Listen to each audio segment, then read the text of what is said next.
Chapitre 14. Généreuse Andrea. Dans sa culbute, Hercule s'était légèrement écorché les mains et les genoux. Le passant était en réalité une femme qui était à la fenêtre de sa cuisine et était accourue pour l'aider à se relever. Elle récupéra sur les pavés les objets qui s'étaient échappés du sac, puis fit de larges mouvements de bras en criant « Au secours! Au secours !» Avec l'aide de cette femme, et malgré sa blessure, il arriva à cloche-pied dans le salon de sa bienfaitrice. Elle le fit asseoir sur une chaise et desserra le col de sa chemise.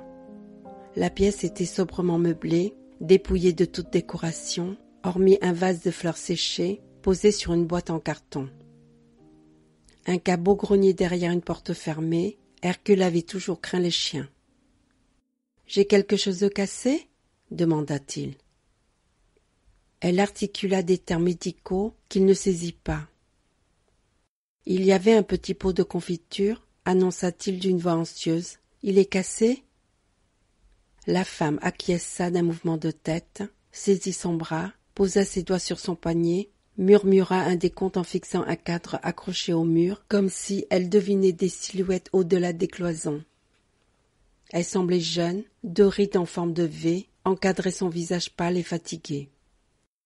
Quand elle se déplaçait, son pantalon de toile, trop grand pour elle, ondulait sur ses jambes. Ses vêtements avaient dû appartenir à une autre personne, sûrement un homme, pensa-t-il. « Je ne veux voir personne, ni infirmier ni docteur, » manifesta Hercule, d'une voix éraillée. Il ne souhaitait pas s'attarder chez elle, il ne voulait pas que la femme lui consacre trop de temps, ni qu'elle prévienne sa famille. Il redoutait cependant de ne pas trouver les mots justes pour la tranquilliser. Déterminé à poursuivre sa randonnée, il se reprochait ce moment de faiblesse. La femme lui tendit une tasse contenant un café noir fumant, en prenant soin de lui présenter l'anse à sa droite. Elle débitait des paroles qu'il ne comprenait pas. Il esquissa un sourire, feignant d'avoir saisi, mais elle le fixait du regard dans l'attente d'une réponse. Elle répéta sa phrase en articulant lentement. « Que faisiez-vous la nuit sous la pluie ?» Il réalisa qu'elle avait un drôle d'accent, peut-être russe.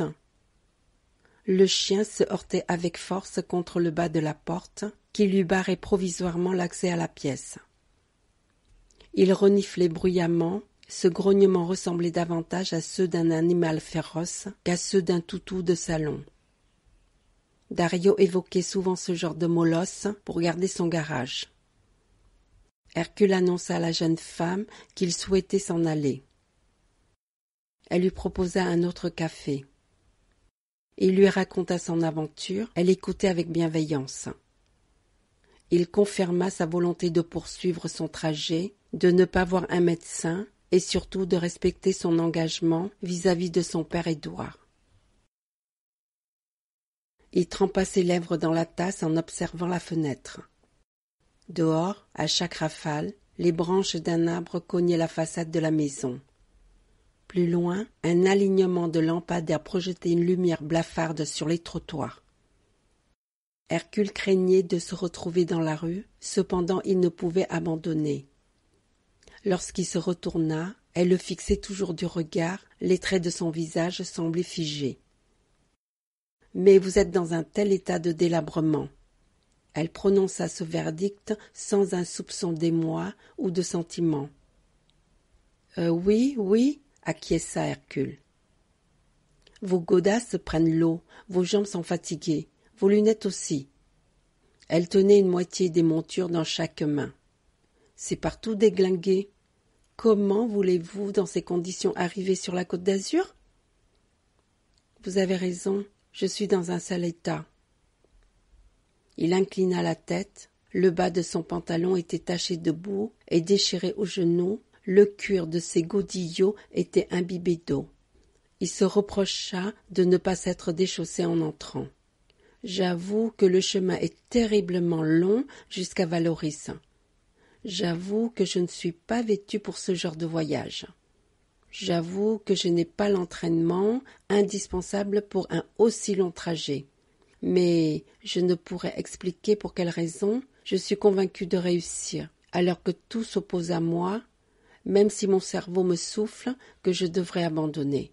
C'est inexplicable. Même si j'ai des difficultés à marcher, je persiste malgré tout. Hercule s'exprimait d'une voix hésitante, parce que les mots qu'il utilisait étaient pénibles et anxiogènes. « Je suis vraiment ennuyé. Mes chaussures ont taché votre parquet. » À son grand étonnement, à l'instant où il l'observait du coin de l'œil, la jeune femme esquissa un sourire et l'invita à le loger pour la nuit. Il accepta.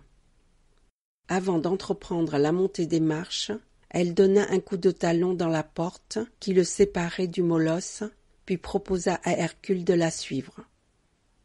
Il souhaitait ne pas ennuyer sa logeuse avec sa souffrance, il craignait le chien, il tenta donc de gravir les marches aussi rapidement qu'elle, mais depuis sa chute, il avait la sensation d'avoir des aiguilles dans les genoux et la paume des mains.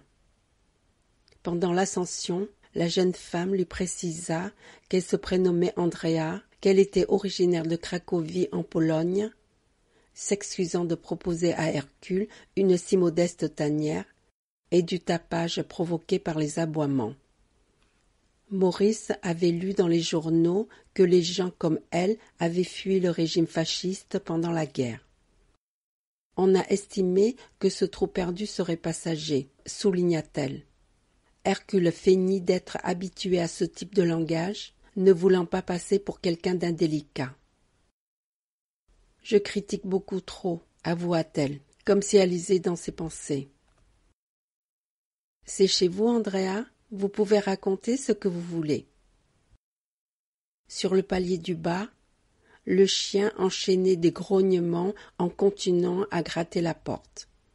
« Boucle ta grande gueule, salopard !» cria-t-elle. Hercule discerna brièvement 2 couronnes métalliques sur ses canines. « Mon frère Maurice voulait un chien, déclara-t-il.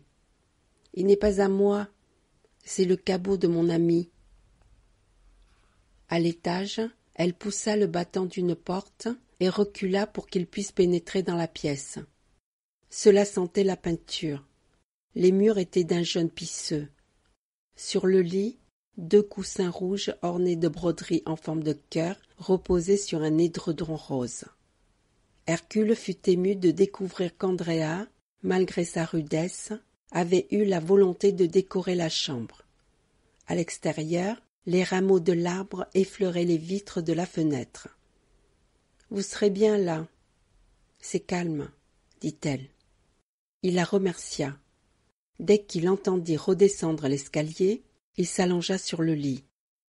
Aussitôt, les élancements se propagèrent dans tous les muscles.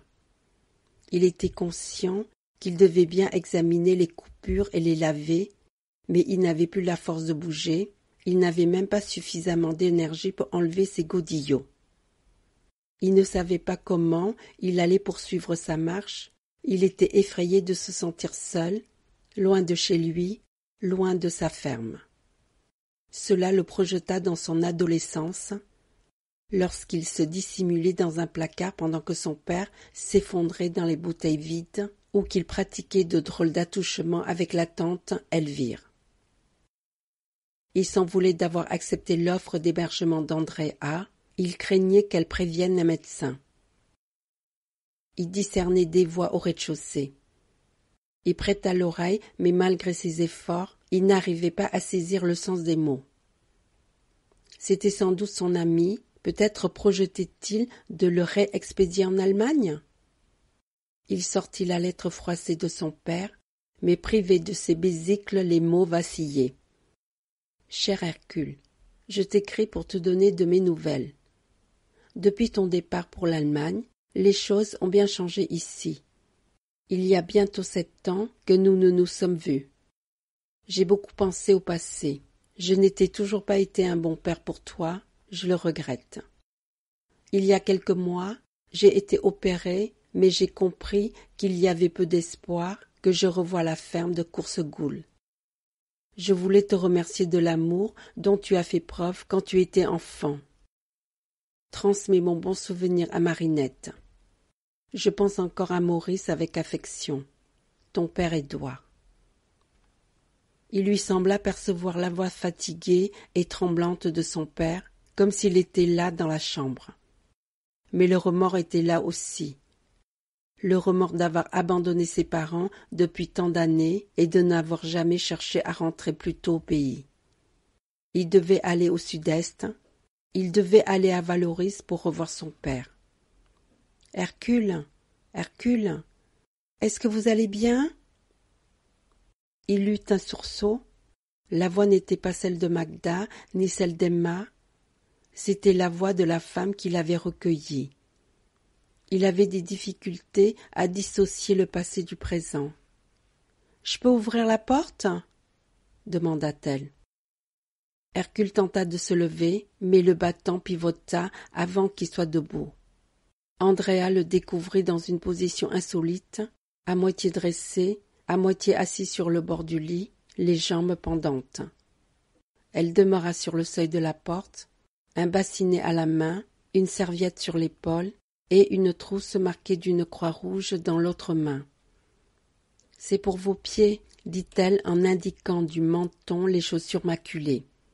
« Je refuse que vous me nettoyiez les pieds. » Hercule s'était levé. « Je ne viens pas vous laver, mais vous vous déplacez curieusement et il faut que je vérifie. Mes pieds sont en forme, n'ayez pas d'inquiétude. » Elle eut une moue significative et appuya le récipient contre son ventre pour atténuer le poids de la cuvette. « Quel traitement utilisez-vous pour les soulager ?»« Je place des petits bouts de tissu. » Andrea sourit, pas un sourire moqueur, mais une réaction complaisante, presque amicale. « Hercule, si vous songez à vous rendre jusqu'à votre sacrée Côte d'Azur, nous allons faire le nécessaire. » Personne avant elle ne s'était associé avec une telle simplicité à sa marche. Il aurait pu laisser couler quelques larmes, mais il se contenta d'approuver d'un mouvement de tête et de stabiliser sur le bord du lit. Andrea se mit à genoux, repoussa une mèche blonde qui lui barrait le front, déposa avec soin un morceau de tissu blanc sur le parquet. On percevait le crépitement de la pluie sur la vitre et le craquement des branches bousculées par le vent. Elle alluma une petite lampe de chevet qui répandit une lumière blanche. Malgré sa souffrance, Hercule s'inclina pour enlever ses godasses ainsi que ses chaussettes, puis décolla les bouts de tissu qui adhéraient à la peau. Il percevait le regard vigilant d'Andrea, il plaça ses pieds l'un à côté de l'autre, il les examinait avec attention et une vive émotion comme s'ils étaient la propriété de quelqu'un d'autre. Ils étaient d'un blanc laiteux, flétris comme du lait écaillé, l'empreinte des chaussures formait des sillons sur la peau. Il avait 2 ampoules sur les orteils, les talons fissurés saignaient légèrement, l'ongle d'un des orteils était bleu à l'endroit où il frottait sur l'avant du godillot. Il se garda de respirer la puanteur. « Vous voulez en voir davantage ?»« Oui, » répliqua-t-elle, « remontez le bas de votre pantalon. » La pression de la toile sur son mollet gauche le fit grimacer. À ce jour, une seule personne avait palpé sa peau exposée. Il se rappela la nuit à Saint-Jurgen, quand il avait examiné, d'un regard critique, son buste dénudé devant un miroir, avec la crainte que Magda ne soit déçue. Andrea patientait. « Ne vous angoissez pas, j'ai les compétences pour soigner ce genre de blessure. » Le pied gauche d'Hercule se dérobait dans un ultime réflexe derrière la cheville droite et demeura caché. « Voulez-vous insinuer que vous êtes dans le médical ?» Elle lui lança un regard teinté d'ironie. « Oui, docteur, il y a de plus en plus de femmes diplômées. J'étais interne dans un hôpital en Pologne avant la guerre. C'est pendant ma formation que j'ai rencontré mon compagnon. Tendez-moi votre pied, Hercule. Je m'engage à ne pas vous renvoyer en Allemagne. » Il n'avait pas d'autre alternative. Avec une grande maîtrise du geste, elle souleva sa cheville. Il sentit la douceur de sa main sur sa peau. Elle prolongea son exploration jusqu'à la plante du pied. En découvrant l'hématome au-dessus de la cheville droite, elle s'arrêta, fronça les sourcils. Ses doigts effleuraient le muscle endolori, ce qui provoqua la diffusion de la douleur plus haut sur la jambe. « Vous souffrez ?»« Oui, oui, un peu. » Elle releva sa jambe et inspecta l'arrière de celle-ci. « Le bleu atteint jusqu'à la pliure du genou, » affirma-t-elle. « Cela ne me fait pas vraiment mal, » dit-il à nouveau. « Si vous poursuivez votre trajet avec une jambe aussi abîmée, cela va empirer. Je vais désinfecter et drainer les ampoules. Ensuite, je vais panser vos pieds.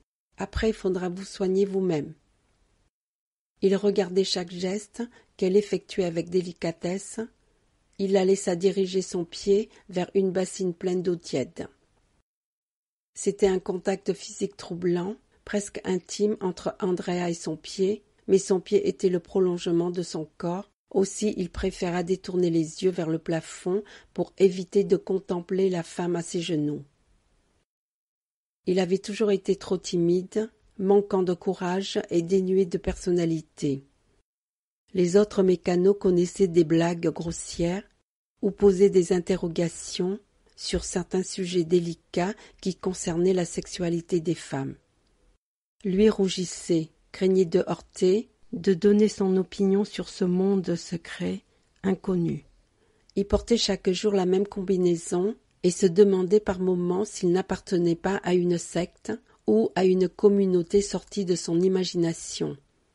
Sa vie aurait été certainement différente s'il avait vécu dans une autre famille, s'il avait avancé dans les études et fréquenté les facultés de Nice au lieu de garder les chèvres. Sa mère lui avait offert un blouson le jour de ses 20 ans et lui avait désigné la porte. Le blouson était d'occasion et sentait l'humidité. Il y avait un bon et une lettre dans l'une des poches. « C'est marrant de le voir s'en aller », avait manifesté la tante Elvire sans témoigner le moindre signe de tristesse. Pourtant, parmi les autres membres de la famille, elle était celle qu'il estimait le plus. Un jour, elle s'était collée à lui pour l'embrasser en dispersant un parfum à la violette. Il avait légèrement repoussé, craignant d'avoir l'audace de la serrer dans ses bras.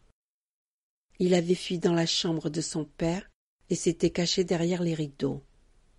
En réalité, en laissant Coursegoule derrière lui, il avait été délivré du poids de la famille. Il allait réaliser ce qu'Édouard n'avait jamais fait. Hercule avait trouvé un emploi de mécano. Il réalisait, parfois, que la frustration de ses jeunes années l'avait suivi jusqu'en Allemagne, jusque dans la chambre de Magda. Hier, c'était hier, mais on ne pouvait échapper à son passé, même avec un blouson. Maurice n'en était-il pas la confirmation? Andrea plaça le pied d'Hercule sur sa cuisse, le tamponna avec une serviette, déposa sur son index une noix de pommade et l'appliqua par petites touches délicates. Hercule remarquait les taches de rousseur qui mouchetaient sa gorge jusqu'à la naissance des seins. Son visage bienveillant était tendu par le désir de bien faire. « Je vous conseille d'enfiler 2 paires de chaussettes. »« Pour quelle raison n'avez-vous pas des chaussures plus adaptées à la marche ?»« J'avais l'intention d'en acheter à Wermelskirchen. Mais après toutes ces journées passées sur les chemins, je me suis ravisée. Les godillots que j'avais aux pieds m'ont semblé très bien. Je n'avais aucune raison d'acheter de nouvelles chaussures. » Andrea leva les yeux et lui sourit. C'était évident. Il avait prononcé une phrase qui l'amusait et qui créait une affinité entre eux. Elle lui déclara que son compagnon appréciait la marche et qu'il avait le projet, cet été, de parcourir les sentiers vers Neuf-le-Château. « Vous pourriez essayer ces vieilles bottines qui dorment au fond d'un placard. » Hercule répliqua qu'il était très bien avec ses chaussures et il ajouta qu'il était attaché à elle. D'un mouvement léger et apaisant, elle nettoya ses mains avec un carré de tissu blanc. « Vous devez être une très bonne soignante, » affirma Hercule. Elle leva les yeux en direction du plafond. « En France, on ne m'offre que des boulots de femme de ménage. Vous pensez que vos pieds sont effroyables ?» Si vous imaginiez le degré de saleté des toilettes que je dois nettoyer. » Ensemble, ils éclatèrent de rire, puis elle le questionna. « Est-ce que votre frère a finalement eu son chien ?» Une vive douleur traversa Hercule. Les mains d'Andrea se crispèrent et elle eut un regard anxieux à l'idée d'avoir pu effleurer un nouvel hématome. Tout son corps se raidissait. Il respira profondément, comme pour expulser une souffrance intérieure, jusqu'à l'instant où il fut capable d'articuler quelques mots. « Non, » répondit-il au bout de quelques secondes. « J'étais favorable, mais cela ne s'est pas fait.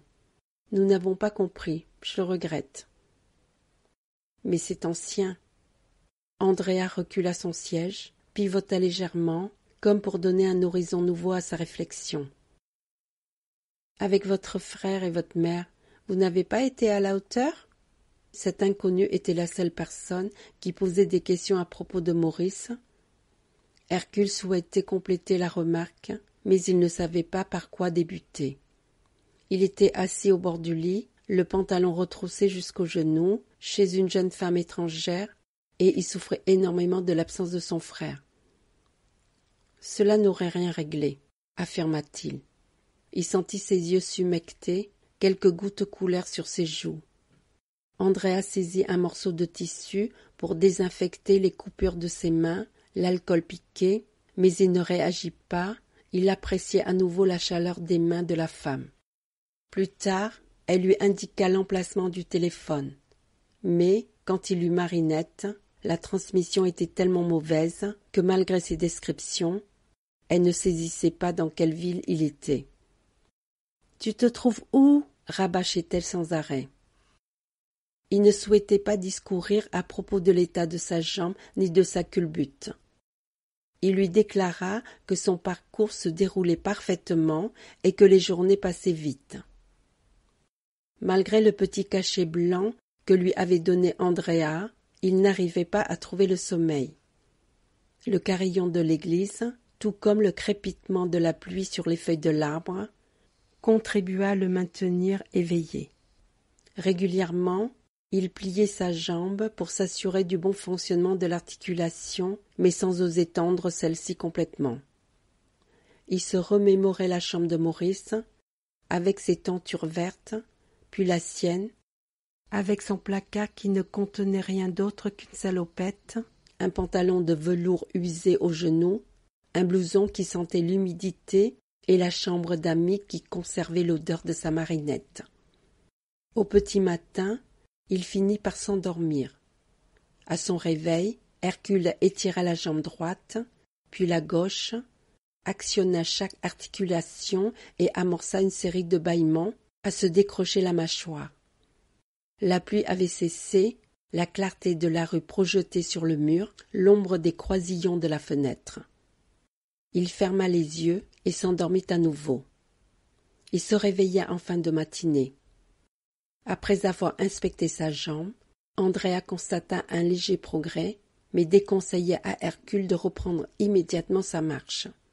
Elle renouvela les pansements de ses pieds et lui proposa de rester un jour de plus chez elle. Le chien devait sentir la présence de l'étranger et continuer sa ronde infernale derrière la porte. J'ai eu une tante qui possédait un fox terrier. Il me mordait quand personne ne l'observait. Sa révélation déclencha un fou rire chez Andrea et il l'imita. Pourtant, pendant cette période, il avait souffert de la situation, source de certains tourments et d'un immense isolement. Mon père et Marinette étaient pitoyables. Ma mère nous a quittés. Après mes 12 ans, elle rêvait de voyage. Après son départ, Édouard buvait de plus en plus et avait sombré dans l'alcoolisme. Par la suite, mon père a manifesté une certaine sérénité. Les voisines fermières, ayant appris les déboires du couple, l'ont entouré de soins excessifs avec un réel plaisir. J'ai vu défiler à la ferme une ribambelle de tantes. Il était devenu une espèce de don Juan. À aucun moment, Hercule ne s'était exprimé avec une telle sincérité sur son passé, il espérait ne pas apparaître trop lamentable. Un sourire se dessinait sur les lèvres d'Andrea. C'était de vraies tantes? Non, bien sûr. Il les rencontrait à Cannes ou dans le Vieux-Nice. Elles demeuraient un certain temps, puis disparaissaient. Chaque mois, la chambre embaumée de nouvelles senteurs, il y avait souvent des culottes aux couleurs chatoyantes bordées de dentelles, des soutiens-gorge noirs ou roses qui séchaient sur un fil. Souvent, étendu dans l'herbe, les yeux fixés sur ces sous-vêtements mystérieux, je rêvais aux intimités les plus obscures, les plus secrètes. Un sourire différent modifia les traits du visage d'Andrea. Hercule remarqua qu'elle était un peu gênée. Du rose apparaissait sur ses joues. Une mèche blonde se détachait de ses cheveux. Il aimait ce moment. Il se représentait le minois d'Emma dirigé vers son visage, traduisant une émotion dépossédée de toute tromperie, ses lèvres charnues entr'ouvertes, dans l'espoir de ce qu'il allait révéler. L'évocation et le ressenti de ces instants exceptionnels étaient intenses. Il aurait aimé dire à Emma ses sentiments profonds. Mais ce jour-là, il n'avait pas trouvé les mots. « Vous avez revu votre mère » demanda Andrea. « Oui, elle est revenue plusieurs mois plus tard, et il m'arrive de regretter son absence. Pourtant, elle ne s'est jamais souciée de mon avenir. Elle n'était pas faite pour élever des enfants, mais par contre, elle a aimé Maurice dès le début. » Il ne parla plus. Andrea resta également silencieuse. Il percevait qu'il n'avait rien à redouter de ses confidences. Cela avait été pareil avec Emma. Il était certain qu'elle ne dirait rien de son passé, évoqué dans la voiture, qu'elle conserverait sa confession enfouie dans son cœur. Il présumait que c'était ça, la bienveillance, ce sentiment d'amitié qu'il avait ignoré pendant tant d'années. Alors qu'Andrea exécutait quelques tâches ménagères, Hercule répara grossièrement, avec un adhésif, les 2 branches de ses lunettes. Puis il ouvrit la porte qui donnait sur un jardinet à l'arrière de la maison. Le chien le fixait avec curiosité, sans aboyer. Dans un petit abri, il récupéra plusieurs outils de jardinage, coupa la haie de Troène, élagua un massif de pierre acantha. C'est alors qu'il ressentit à nouveau des raideurs dans la jambe. Il avait oublié où se trouvaient ses chaussures. Il marchait pieds nus, sur la pelouse tiédie par le soleil, ce qui atténua les contractures. Il se posa une question à propos des branches qui touchaient la fenêtre, mais elles n'étaient pas accessibles et il n'avait pas d'échelle. En fin d'après-midi, dès son retour, Andrea lui donna une boîte en carton dans laquelle il découvrit ses chaussures. La semelle droite avait été recollée, le cuir ciré, les lacets changés. « Les services sociaux ne proposent pas ce genre de faveur, » affirma-t-elle. Ensuite, elle se retira avant qu'il eût, interloqué, le temps de dire merci. Ils soupèrent ensemble. Hercule lui proposa une compensation financière pour l'hébergement. Elle soupira et répondit qu'il reverrait ça le lendemain, mais il le fit un signe négatif de la main, prétextant qu'il devait partir à l'aube afin de rattraper les jours perdus. Le molosse était assis près de lui, le museau appuyé sur son genou droit. « Je suis désolée de n'avoir pu rencontrer votre compagnon. » Andrea grimaça. Il n'y avait aucune chance de le revoir. Il recula sur sa chaise, comme si une main invisible l'avait repoussé. Il réalisait brutalement que l'histoire d'Andrea, avec ses souffrances, était semblable à ses propres blessures. « Je ne comprends pas, » dit-il. « Où est-il ?»« Je ne sais pas. » Les traits de son visage se durcirent et dans un geste brusque, elle éloigna son assiette encore garnie. « Comment? Vous n'en savez rien? Vous devez me prendre pour une folle. » Hercule songea aux personnes qu'il avait côtoyées depuis le début de son périple. Elles étaient toutes particulières, différentes, mais pas une seule ne lui avait paru aussi étrange, mystérieuse.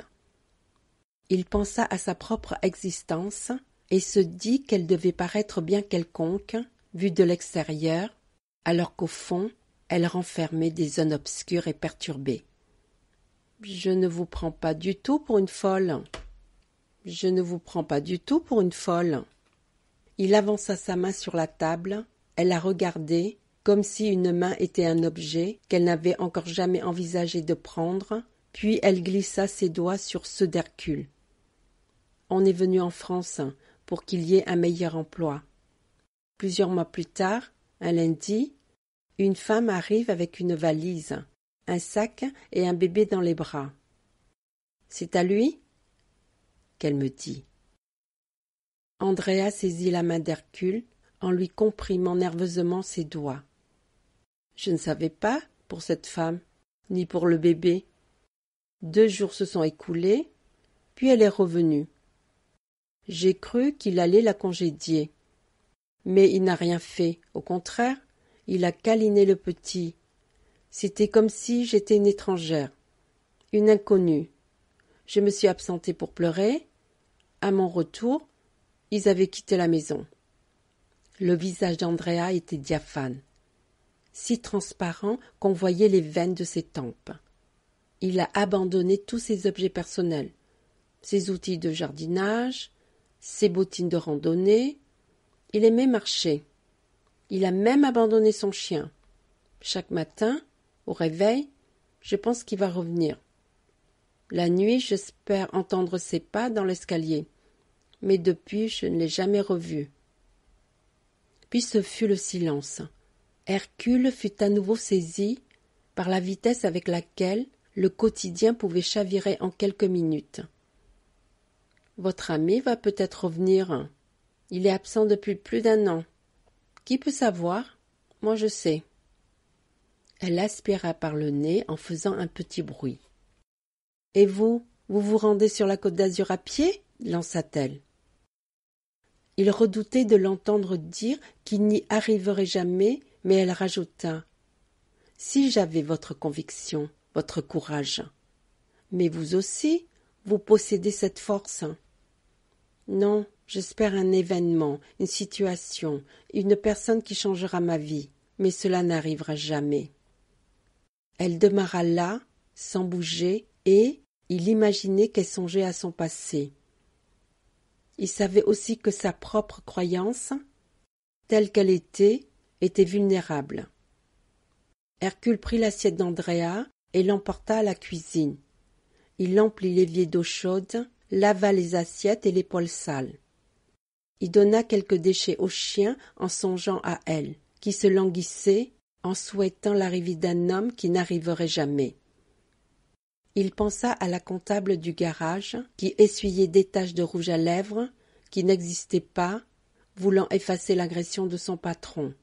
Il aurait aimé pouvoir dire à Emma qu'il la comprenait. Plus tard, dans la nuit, pendant qu'il garnissait son sac de toile dans sa chambre, il perçut un effleurement sur la porte. Un léger coup lui fit ouvrir le battant. Andrea était là, pieds nus, sa longue chevelure blonde, retombant sur sa poitrine, laissait deviner la pointe de ses seins. Elle lui tendit une paire de chaussettes, ainsi qu'un rouleau de tissu, glissa une boussole en fer blanc dans une des poches du sac à dos, qu'elle accrocha à l'épaule d'Hercule. « Ces accessoires ont appartenu à mon ami, » confia-t-elle. Malgré son trouble, il était à 2 doigts de lui dire qu'il ne voulait rien emporter, mais elle avança son visage vers celui d'Hercule et lui déposa un baiser sur le front. « Prenez soin de vous, Hercule, et vous ne me devez rien pour l'hébergement, vous êtes mon hôte. » Il recula légèrement. Le doux parfum fruité d'Andrea lui rappelait celui de sa mère.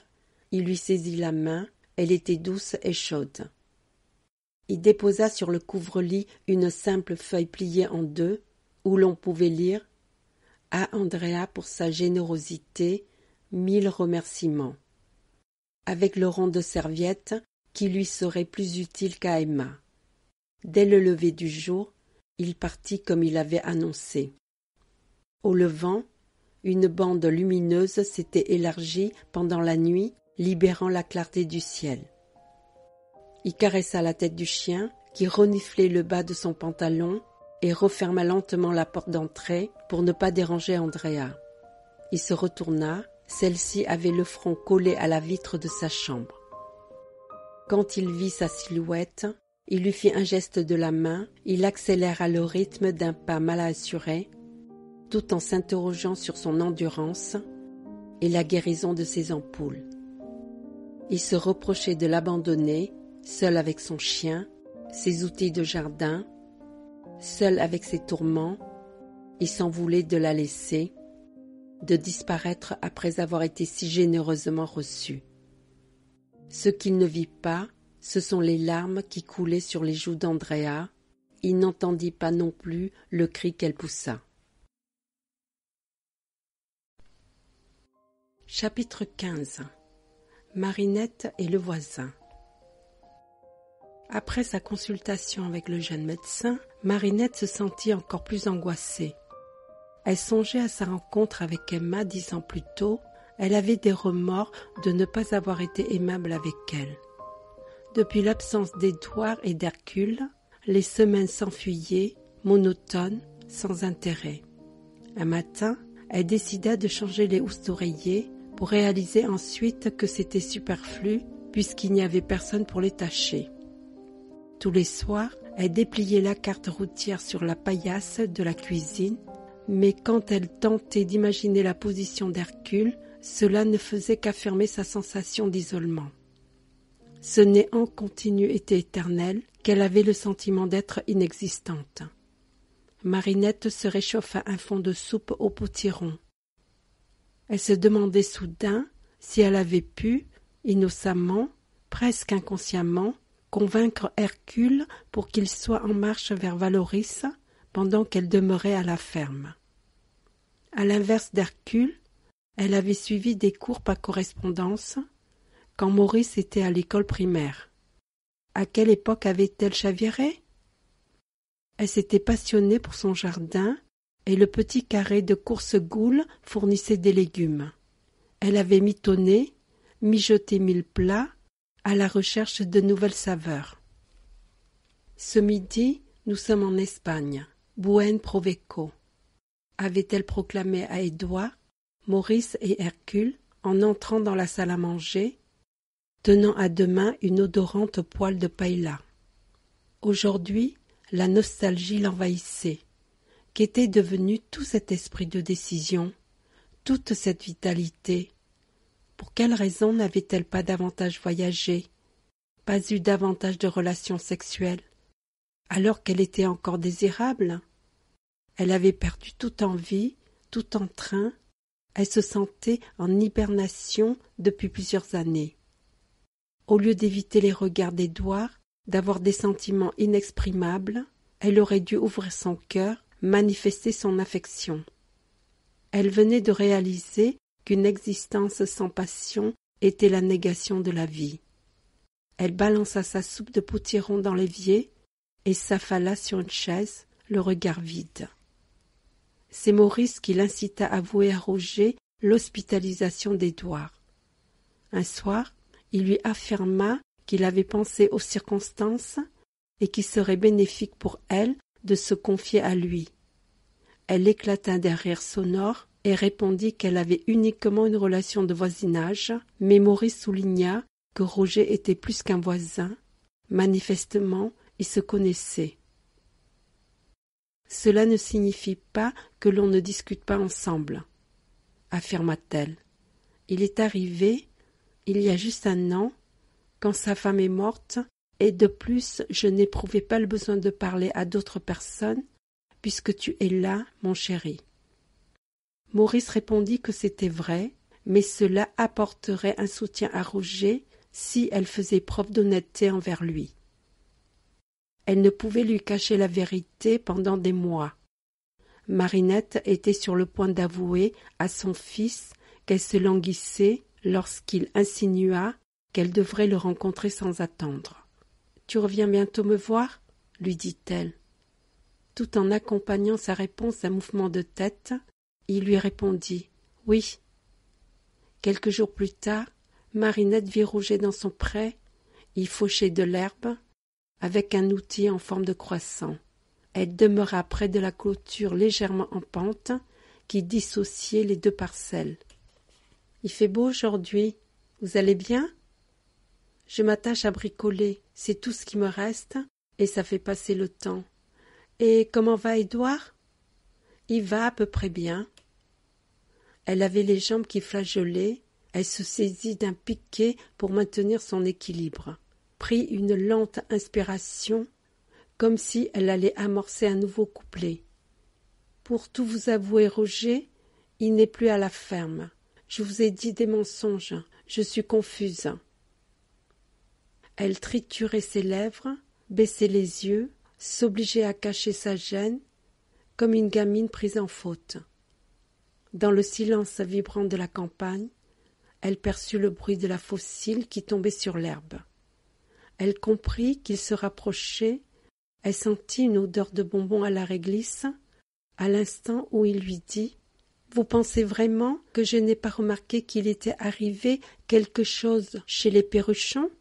Roger avança la main et la posa sur l'épaule de Marinette. Elle tressaillit, c'était la première fois, depuis bien longtemps, qu'un homme la touchait. Elle ressentit un apaisement si fort qu'un flot de douleur la submergea et que des larmes commencèrent à brouiller sa vue. Ce matin-là, elle eut envie de se libérer du fardeau qu'elle portait depuis des années. « Venez vous mettre à l'abri du vent, il fait pleurer les yeux. Je vais faire chauffer de l'eau, on boira une tisane. » Marinette n'était pas entrée chez Roger depuis le décès de Marie. Elle avait supposé qu'il y aurait des toiles d'araignée et de la poussière partout, de la vaisselle sale, parce que ce n'était pas la priorité d'un homme seul. Mais à sa grande surprise, tout était parfaitement rangé. Des pots de géranium étaient alignés sur une étagère proche de la fenêtre. Pas d'enveloppe de courrier négligemment déchirée, pas de traces de pas sur le carrelage. Il y avait même un paillasson dans l'entrée pour s'essuyer les chaussures. Elle était certaine qu'il n'y était pas du vivant de Marie. Marinette posa son regard sur le petit miroir de l'entrée, essuya d'un revers de main les larmes sur ses joues. Elle était blême. Les ailes de ses narines étaient semblables à deux ouïes de poisson rouge. Elle s'interrogea sur la réaction de Maurice, s'il apprenait que sa mère avait pleuré devant son voisin, car elle maîtrisait ses larmes quand elle parlait à son fils. Depuis la cuisine, elle entendit la voix de Roger qui lui proposait de patienter dans le salon. « Voulez-vous une assistante pour le service ?» proposa-t-elle. Mais il insista pour qu'elle s'assoie dans un fauteuil. Le salon, comme l'entrée, était serein et si propre que Marinette eut le sentiment d'être dans un lieu interdit au public. Elle se déplaça vers un petit guéridon où trônait une série de photos de Marie. Marie avait été une grande femme, fluette, au visage émacié. Ses éclats de rire, d'une indécence grossière, contrastaient avec un physique plutôt fragile. Elle avait aussi la capacité d'afficher une attitude réservée et indolente dans une soirée mondaine. Marinette avait toujours eu un sentiment d'infériorité vis-à-vis de sa voisine, mais avait gardé cette rancœur pour elle. Un léger bruit de faïence qui s'entrechoque la fit se retourner. Dans l'encadrement de la porte, Roger tenait un plateau argenté. Il versa sans trembler l'eau chaude dans un petit pot. Il avait même pensé à déposer 4 petits biscuits dans une soucoupe. Elle confia à Roger la lettre d'Édouard et l'inattendue décision d'Hercule de retrouver son père à Valoris. Marinette fut surprise d'entendre autant de commentaires sur la marche de son fils. Elle raconta également sa visite chez le médecin, son embarras vis-à-vis de sa sœur et des rapports équivoques qu'elle avait eus avec Édouard. « Je crains qu'il lui arrive malheur, qu'il ne revienne pas, » confia-t-elle enfin. « Je suis persuadée que vous le reverrez bientôt. » Il l'affirmait avec une telle assurance, une voix si veloutée qu'elle fut tout de suite tranquillisée. Bien sûr, Hercule et Édouard allaient revenir. Elle se sentit soulagée d'une lourdeur qui lui bouffait l'estomac. Elle eut soudain le désir d'éclater de rire. Roger lui tendit un mazagran, une espèce de récipient sans anse, en forme de verre à pied. Marinette revit la façon dont Édouard préparait le thé, dans une tasse tellement pleine que l'on était réduit à provoquer des débordements tout en se brûlant les doigts. Même ce comportement lui paraissait risible. « À l'origine, dit-elle, j'ai pensé que c'était la période trouble de la cinquantaine, sauf que, s'appliquant à Édouard, elle avait carrément de l'avance. » Roger sourit, sans doute par convenance. Il lui proposa la soucoupe avec les petits gâteaux fourrés au chocolat. Elle saisit un biscuit et se rendit compte qu'elle avait une grosse fringale. « Vous êtes certaine qu'Hercule va réussir ? Il n'a aucune expérience pour se lancer dans une telle aventure. Il a couché, la nuit dernière, dans la maison d'une Polonaise qu'il a rencontrée sur son trajet. Ciel !» Roger plaça sa main à plat sous son menton pour recueillir quelques miettes qui s'échappaient du biscuit. « Je souhaite que tout aille bien pour lui. »« A priori, oui, il paraît en forme. » Ils s'adressèrent mutuellement un sourire. Le silence qui suivit parut les isoler, ce qui provoqua chez eux une envie de sourire à nouveau, par courtoisie cette fois. « On pourrait partir à sa rencontre, » proposa Roger. « J'ai fait le plein de l'attraction. Si vous le souhaitez, je prépare quelque nourriture et en route. » « C'est une idée ?»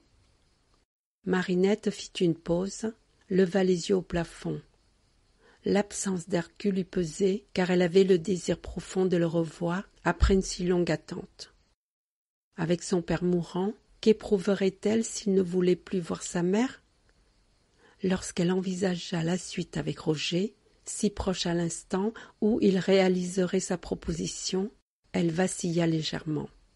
Elle balança négativement la tête. « Pour tout vous dire, nous ne nous parlions plus vraiment, depuis son apprentissage chez le garagiste de Nice. Le jour de son départ pour l'Allemagne, dont le dernier ici, je l'ai même ennuyé avec une histoire de pain au jambon ou au pâté. C'est peut-être aussi pour ça qu'il a voulu s'éloigner. » De nouveau, un silence s'installa. Marinette eut une brusque sensation de chaleur, son visage rosi en pensant à Édouard. À leurs deux chambres séparées, aux propos qu'ils échangeaient, futiles et vides de sens. Elle eut soudain le désir violent de se confier, de dénoncer une situation ambiguë. Elle expulsa le prénom de son mari. « Depuis 10 ans, notre mariage avec Édouard a volé en éclats. » Roger approcha le mazagran de ses lèvres. Elle l'imita d'une main tremblotante. « Et votre sœur Elvire, vous l'aimez bien ?» Elle fut surprise par la question et dut déglutir d'un trait la gorgée de tisane. Une parcelle de biscuit, restée accrochée à son palais, la fit tout sauter. « Oh, pas vraiment. Elle a toujours été jalouse de notre mariage.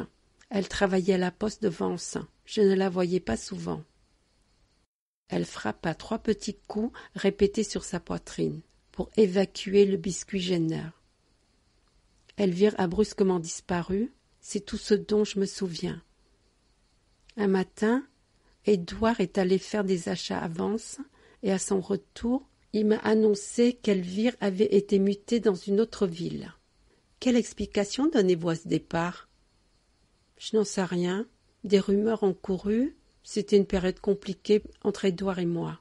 Il ne m'a jamais rien confié à ce sujet, et moi je n'ai rien demandé. De nos jours, tous les gens étalent leurs secrets les plus profonds dans les journaux. J'ai la nausée. Mais pour nous deux, c'était autre chose.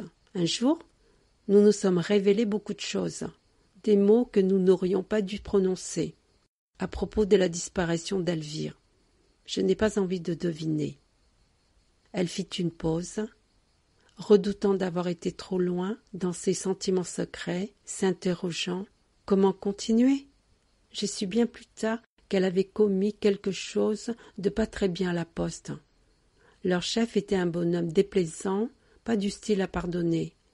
c'était à coup sûr préférable qu'elle s'éloigne.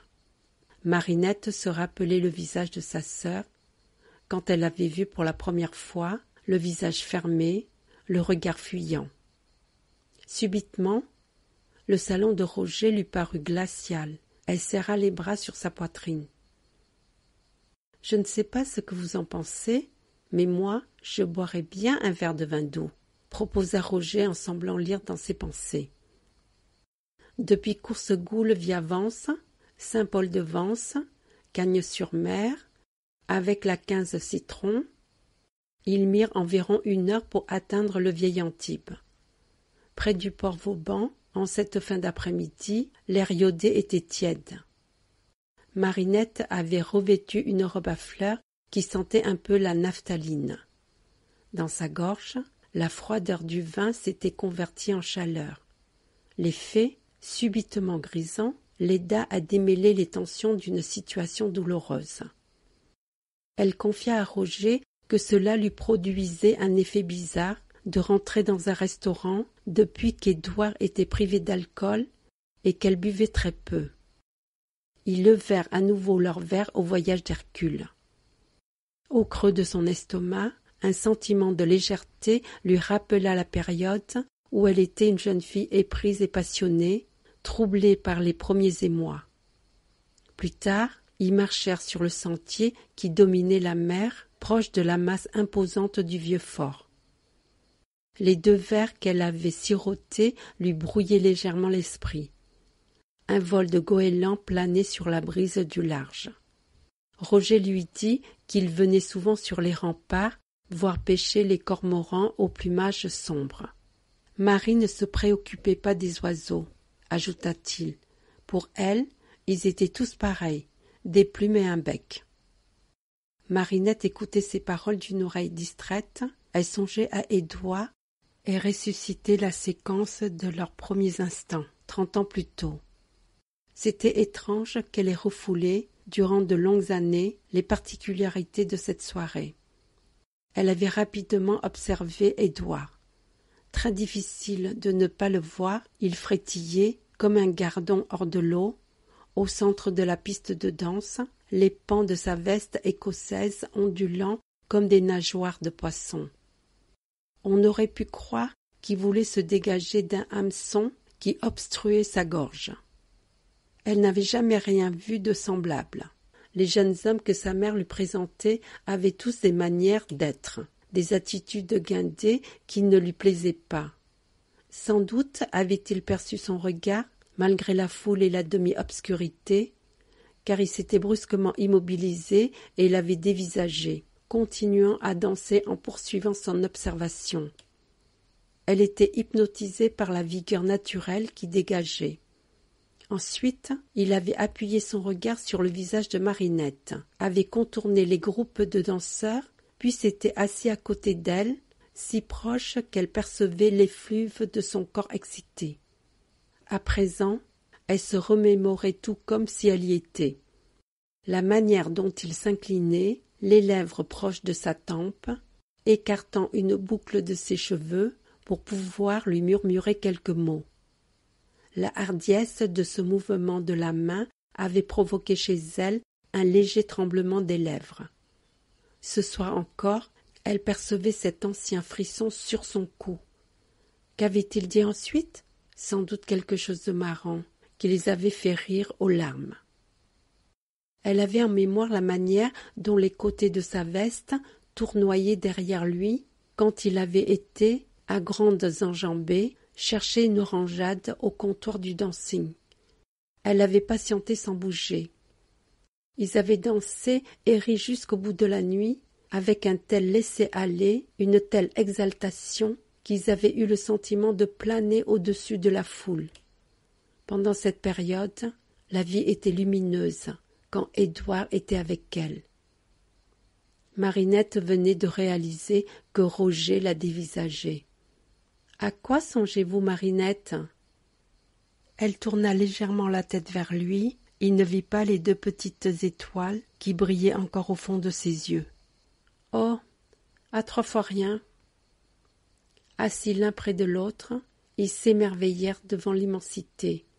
Face à eux, en contrebas des murs de pierre, des vaguelettes venaient s'écraser en germes blanches sur les rochers. Elle se demandait si Édouard survivrait. Puis elle plongea son regard vers l'horizon rougeoyant, en quête de lendemains meilleurs. Dans le tome 2, après son départ de Saint-Jürgen, au nord de l'Allemagne, Hercule Perruchon a parcouru à pied environ 600 kilomètres et arrive en 30 jours dans la banlieue de Pont-à-Mousson. Malgré des handicaps physiques, des doutes qui le traversent, il progresse toujours et marche sans relâche vers le sud-est de la France. Les conflits récurrents avec sa mère ressurgissent toujours d'un passé aussi obsédant. Il songe à la comptable de chez Dario et se souvient du jour où il s'était penché délicatement vers elle. Il savait que ce jour-là, un sentiment venait de naître. Dans son parcours, il rencontrera d'autres marcheurs exotiques, mystiques en quête d'absolu, rêveurs ésotériques, qui l'entraînent dans son sillage. La radio, les journaux s'empareront de son projet fou, contribuant à révéler une notoriété qu'il rejette. 2 événements dramatiques surviendront dans la vie d'Hercule. Malgré ces périodes tragiques, il vaincra les démons qui le hantent depuis son enfance.